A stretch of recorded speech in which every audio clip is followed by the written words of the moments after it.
వి gold trusted gold buyers మీరు తాకట్టు పెట్టిన బంగారాన్ని విడిపించి ఈ రోజు ఉన్న మార్కెట్ ధరకు కొనబడను.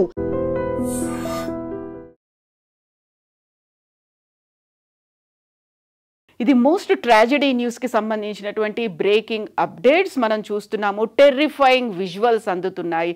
ఈ రోజు మధ్యాహ్నం అహ్మదాబాద్ నుంచి లండన్ కి బయలుదేరినటువంటి ఎయిర్ ఇండియా బోయింగ్ విమానం కుప్పకూలిపోయింది. అందులో ఉన్నటువంటి ప్యాసింజర్లతో పాటుగా పైలట్లు, క్రూ సిబ్బంది బతికే అవకాశాలు లేవు అనేటువంటి మాట అహ్మదాబాద్ సిటీ పోలీస్ కమిషనర్ ఇచ్చినటువంటి మాట ఇది. యాక్చువల్గా ఏం జరిగింది, ఎన్ని గంటలకు బయలుదేరింది, ఈ ప్రమాదం జరగడానికి గల కారణాలేంటి? మనం అహ్మదాబాద్లో ఉన్నటువంటి సర్దార్ వల్లభాయ్ పటేల్ ఇంటర్నేషనల్ ఎయిర్పోర్ట్ నుంచి ఎయిర్ ఇండియాకి చెందినటువంటి ఈ బోయింగ్ విమానం 1:38 రన్వే నెంబర్ 23 నుంచి బయలుదేరి కాస్త ముందుకు వెళ్ళిన వెంటనే మేఘాని దగ్గర కుప్పకూలిపోయింది. జస్ట్ 5 నిమిషాల్లో 1:38 బయలుదేరినటువంటి ఈ ఫ్లైట్ 1:43 మేఘానిలో కుప్పకూలిపోయింది. దానికి సంబంధించినటువంటి ఎక్స్క్లూజివ్గా ఉన్నటువంటి విజువల్స్ మనం చూస్తున్నాము. సాధారణంగా అతి తక్కువ హైట్లో వెళ్ళడంతో అక్కడ ఉన్నటువంటి స్థానికులు కొంతమంది ఈ విజువల్స్ తీశారు. దాంట్లోనే క్లియర్గా మనకు కనిపిస్తోంది ఎలా అది తగిలి కుప్పకూలిపోయిందో, మంటలు ఎలా బ్లో అవుట్ అయ్యి బయటికి వచ్చాయో. 242 మంది ప్రయాణికులు ఉన్నటువంటి దీంట్లో 2 పైలట్లు ఉన్నారు.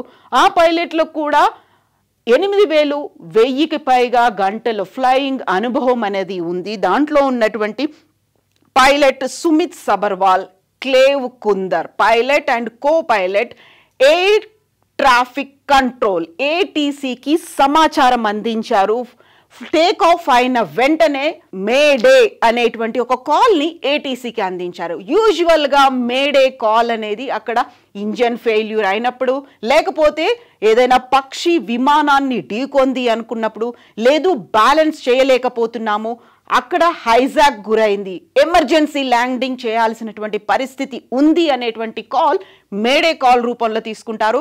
ఇమ్మీడియట్గా టేక్ ఆఫ్ అయిన వెంటనే వితిన్ ఫ్యూ సెకండ్స్లోనే ఏటీసీకి సమాచారం ఇచ్చినప్పటికీ ఏటీసీ దగ్గర ఆ సమాచారాన్ని రిసీవ్ చేసుకోవడానికి ఎవరూ లేరు. వితిన్ 5 minutesలో అది అక్కడున్నటువంటి మెడికల్ కాలేజ్ హాస్టల్ మీద కుప్పకూలింది.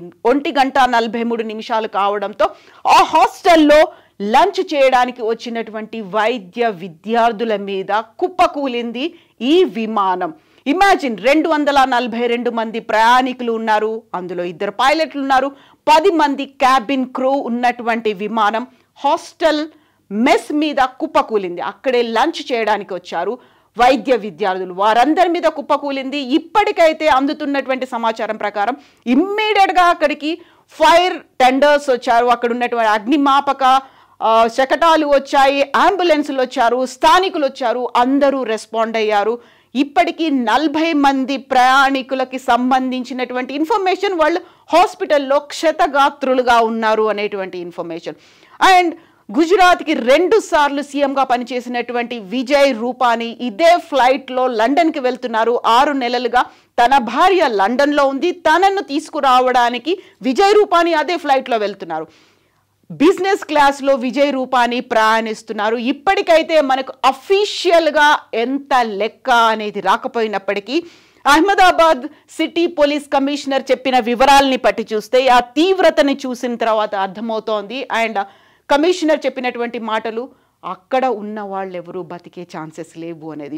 అండ్ దీంతో పాటుగా ఆల్మోస్ట్ ఒక 40 మంది వైద్య విద్యార్థులు మెస్లో భోజనం చేయడానికి, హాస్టల్లో భోజనం చేయడానికి వచ్చిన వాళ్ళు కూడా మరణించారనేది. ఓవరాల్గా ఎంతమంది అనేది సమాచారం అయితే లేకపోయినప్పటికీ అందులో ఉన్నటువంటి 242 మంది ప్రయాణికుల్లో 11 మంది చిన్నారులు ఉన్నారు, 2 పసిపిల్లలు ఉన్నారు, విమానంలో 2 పైలట్లు, 10 మంది క్యాబిన్ క్రూ కూడా ఉన్నారు. పైలట్లు సుమిత్ సబర్వాల్ అండ్ క్లేవ్ కుందర్ కో పైలట్గా ఉన్నారు. ఓవరాల్గా 242 మందిలో 169 మంది భారతీయులు ఉన్నారు, 53 మంది బ్రిటన్ దేశస్తులు ఉన్నారు.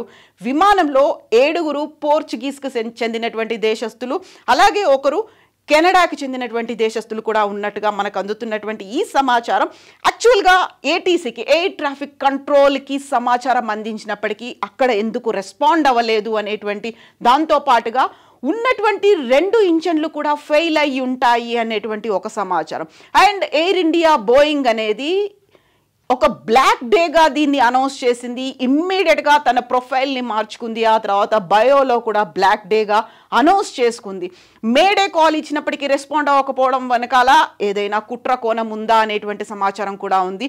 ఇందులో గతంలో జరిగినటువంటి ఇన్సిడెంట్స్ ఇవన్నీ చూసిన తర్వాత ఎంత సురక్షితం, యాక్చువల్గా ఎంత రెస్పాన్సిబుల్గా ఉండాలి, ఎంత ఇమ్మీడియట్గా రెస్పాండ్ అవ్వాల్సినటువంటి అవసరం ఉంది.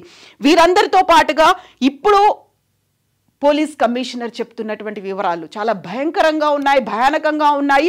అండ్ నేను స్క్రీన్ మీద కూడా మీకు ఆ విజువల్స్ నేను చూపించలేకపోతున్నాను, ఎందుకంటే తెగిపడినటువంటి తలలు అక్కడ కనిపిస్తున్నాయి అండ్ కాలిపోయినటువంటి బాడీస్ కనిపిస్తున్నాయి. అంబులెన్స్కి తరలిస్తున్నారు. అయితే అఫీషియల్గా 40 మంది క్షతగాత్రులకు సంబంధించినటువంటి ఒక లిస్ట్ని మాత్రం రిలీజ్ చేశారు. సో ఢీకొనడం డైరెక్ట్గా కాక్పిట్ నుంచి భవనాన్ని ఢీకొంది కాబట్టి అక్కడ ఉన్నటువంటి పైలట్, కో పైలట్ తర్వాత బిజినెస్ క్లాస్, ఆ తర్వాత ఎకానమీ క్లాస్ అవన్నీ ఎఫెక్ట్ పడ్డాయి.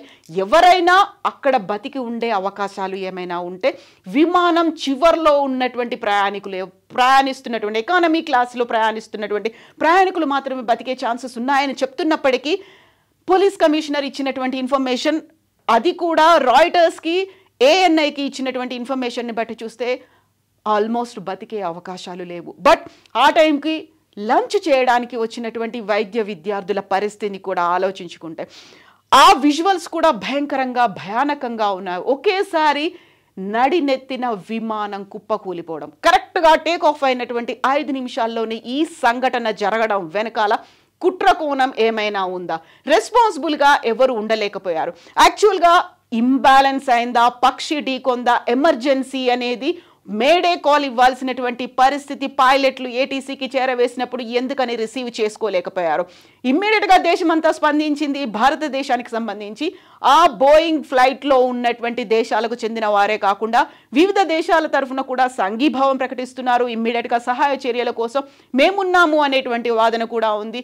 ఇందులో ఖలిస్తాన్కి సంబంధించినటువంటి ఉగ్రవాదుల కుట్రకోణం ఏమైనా ఉందా? ఎందుకంటే కెనడాకి సంబంధించినటువంటి ఒక దేశీయుడు కూడా ఉన్నారు.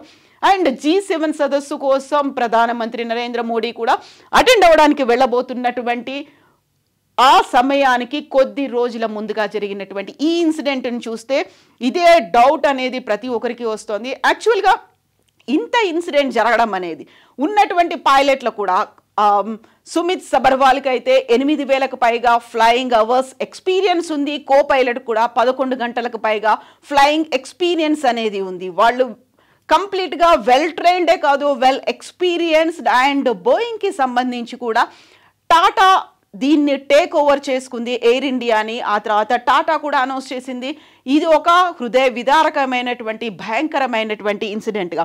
సో అక్కడ అహ్మదాబాద్ నగరం అయితే ఉలిక్కి పడింది, సడన్గా జనావాసాల మీద పడింది. అది కూడా ఇంటర్నేషనల్ ఎయిర్పోర్ట్కి సంబంధించి ఒక 5 నిమిషాల్లోనే అదే పరిధిలో ఉన్నటువంటి ఇక్కడ స్మోక్ కూడా కనిపిస్తోంది. ఎంత భయంకరంగా ఒక బ్లాక్ స్మోక్ అనేది ఉందో, దట్టమైనటువంటి స్మోక్ అనేది ఉంది. అది కూడా అక్కడ ఉన్నటువంటి మనకు అక్కడ ఉన్నటువంటి విజువల్స్ కూడా చూస్తుంటే పక్కన ఉన్నటువంటి కార్లు కూడా తగలపడిపోయినటువంటి విజువల్స్ కనిపిస్తూ ఉన్నాయి. అక్కడ కేవలం ఒక కార్ బాడీ మాత్రమే మిగిలింది.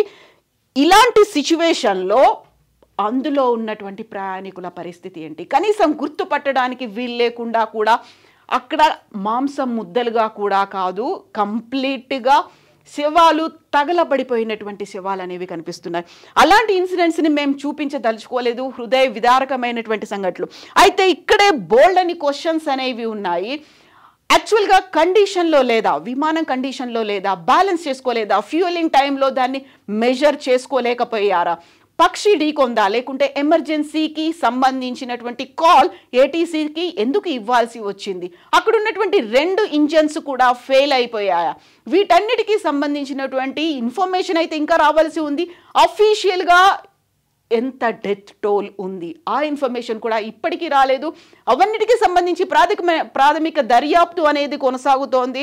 బట్ అక్కడ ఉన్నటువంటి స్థానికులు ఎలా అయితే ఒక సడన్ గా కుప్పకూలడంతో భయంకరమైనటువంటి అనుభవానికి గురయ్యారో అదే రకంగా స్థానికులు కూడా రెస్పాండ్ అయ్యి ఇమ్మీడియట్ గా ముందుకొచ్చి వాళ్ళని రెస్క్యూ చేయడం అనేది, అక్కడ మంటల్ని ఆర్పే ప్రయత్నం చేయడం కావచ్చు, లేకుంటే అక్కడున్న వారిని తరలించే ప్రయత్నం చేయడం కావచ్చు, ఇమ్మీడియట్ గా ట్రాఫిక్ లేకుండా చూసుకునే ప్రయత్నం, అంబులెన్స్లను తీసుకెళ్లే ప్రయత్నం, ఫైర్ ఇంజన్లను తీసుకెళ్లడానికి కావాల్సినటువంటి దారి ఇవ్వడం అనేది అహ్మదాబాద్కి సంబంధించినటువంటి స్థానికులు చేశారు. బట్ ఆ 5 నిమిషాల్లో ఏం జరిగింది, 5 నిమిషాల్లో ఎందుకని రెస్పాండ్ అవ్వలేకపోయారు, కుట్రకోణం ఏం జరిగింది, ఇలాంటి వాటన్నిటి మీద ఇప్పుడు దర్యాప్తు చేయాల్సినటువంటి అవసరం అయితే ఉంది. అహ్మదాబాద్ ఎయిర్పోర్ట్ని అయితే దాన్ని క్లోజ్ చేశారు. సాయంత్రం తర్వాత మేము రెగ్యులర్ యాక్టివిటీస్ని ప్రారంభిస్తాము అని అక్కడ ఉన్నటువంటి ఎయిర్పోర్ట్ అథారిటీ ఆఫీసర్లు అయితే అనౌన్స్ చేశారు. అక్కడ నుంచి టేక్ ఆఫ్ లేవు, అక్కడ నుంచి ల్యాండింగ్లు లేవు. సాయంత్రం తర్వాత పరిస్థితి చక్కదిద్దుతుందాం, ఆ తర్వాతే మేము అక్కడ విమానాశ్రయాన్ని ప్రయాణికులకు అందుబాటులో ఉంచుతామని చెప్పినప్పటికీ ఒక రకమైనటువంటి భయంకరమైనటువంటి అనుభవాలు, భయానక పరిస్థితులు ఉన్నాయి. కాబట్టి బోల్డన్ని క్వశ్చన్స్ ఉన్నాయి. వీటన్నిటి గురించి దర్యాప్తులో తేల్చాల్సినటువంటి అవసరం ఉంది. మోస్ట్ ఇంపార్టెంట్ థింగ్, చాలా మంది ప్రయాణికులు చిన్న పిల్లలతో అక్కడికి వెళ్తున్నారు, ఎన్నో ఆశలతో వెళ్తున్నారు, ఎన్నో అనుభవాలతో వెళ్తున్నారు. ఇక్కడ నుంచి లండన్కి వెళ్ళే వాళ్ళు మొదటి ప్రయాణికులు చాలా మంది ఉన్నారు, పిల్లలతో తీసుకెళ్తున్న వాళ్ళు ఉన్నారు.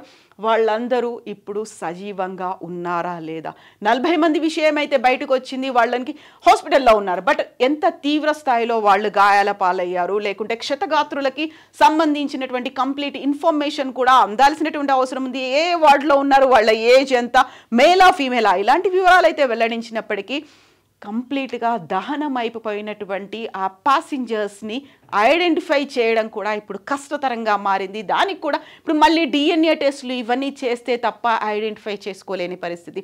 అండ్ విజయ్ రూపానికి సంబంధించి అఫీషియల్గా కూడా ఇప్పటికీ ఇన్ఫర్మేషన్ అందలేదు.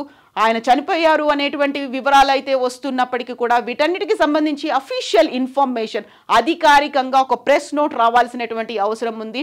ఓవరాల్గా అయితే అక్కడ రెస్క్యూ ఆపరేషన్స్ కోసం ఇమ్మీడియట్ గా అది కూడా గుజరాత్ నుంచే అటు హోంమంత్రి అమిత్ షా, ఇటు ప్రధానమంత్రి నరేంద్ర మోదీ ఉన్నారు. అహ్మదాబాద్ అనేది చాలా కీలకమైనటువంటి వాణిజ్య నగరంగా మారింది. ప్రతి అంశం గుజరాత్ మోడల్గా జరుగుతోంది అని చెప్పుకున్నప్పుడు గుజరాత్లోని అహ్మదాబాద్లో అతి రద్దీగా ఉండేటువంటి ఆ విమానాశ్రయంలో డొమెస్టిక్ ఇంటర్నేషనల్ ఫ్లైట్స్తో కంటిన్యూస్గా 24/7 బిజీగా ఉండేటువంటి అలాంటి విమానాశ్రయంలోనే ఈ సంఘటన ఎలా జరిగింది అండ్ ఎయిర్ ట్రాఫిక్ కంట్రోల్లో ఎవరు లేకపోవడం ఏంటి, బోల్డ్ అన్ని క్వశ్చన్స్ ఉన్నాయి. వీటన్నిటికీ సమాధానం ఎప్పుడు వస్తుంది? యాక్చువల్గా ప్రతి ఒక్కరు కోరుకునేది అందులో ఎవరైతే బతికి బయటపడ్డారో కనీసం వాళ్ళ బాగోగులైనా చూడాలి అని వెళ్తున్నటువంటి అక్కడ సహాయం చేసినటువంటి స్థానికులకి అభినందనలు తెలియచేయాల్సిన అవసరం ఉంది. బట్ ఉన్నటువంటి క్వశ్చన్స్కి ఆన్సర్ చేయాల్సినటువంటి అవసరం కూడా ఉంది. కుట్రకోణం ఉందా లేదా తేల్చాల్సినటువంటి పరిస్థితులు అయితే ఉన్నాయి. బట్ మనం ప్రే చేయాల్సినటువంటి అవసరం ఉంది. అహ్మదాబాద్ సిటీ పోలీస్ కమిషనర్ చెప్పిన దాన్ని బట్టి చూస్తే ఎవరు బతికే అవకాశాలు లేవు అన్నప్పటికీ 40 మంది క్షతగాత్రుల వివరాలు, హాస్పిటల్స్లో వాళ్ళకి వైద్యం అందుతోంది అనేటువంటి వివరాలు అయితే వచ్చాయి. కాబట్టి ఆ 40 మంది అయినా సేఫ్గా ఉండాలని కోరుకుందాం. ఆన్సర్స్ రాని క్వశ్చన్స్ అయితే ఉన్నాయో వాటన్నిటికీ దర్యాప్తులో తొందరగా తేలాలని అండ్ ఇలాంటి ఇన్సిడెంట్స్ మళ్ళీ జరగకూడదని కోరుకుందాం. నిజంగా ప్రస్తుతం ఉన్నటువంటి సమాజం దేనికి ప్రయారిటీ ఇస్తుంది? ఆర్థిక సంబంధాల చుట్టూ మాత్రమే తిరుగుతుంది. మళ్ళీ ఎన్నికలంగానే చాలా విరక్తి కలుగుతాను. మంచి అనిపిస్తుంది కదా, లేడీస్ కూడా ఛాలెంజింగ్ జాబ్స్ చేసినప్పుడు చాలా బాగుంటది. ట్రాఫిక్ అసిస్టెంట్స్ గా నియమించిన ట్రాన్స్జెండర్స్ అందరితో సాల్యూట్ చేయించుకుంటున్నారు. ఫుడ్ డెలివరీ ఇవ్వటానికి వెళ్ళినటువంటి డెలివరీ బాయ్ అనిల్ పై కళ్ళ ముందు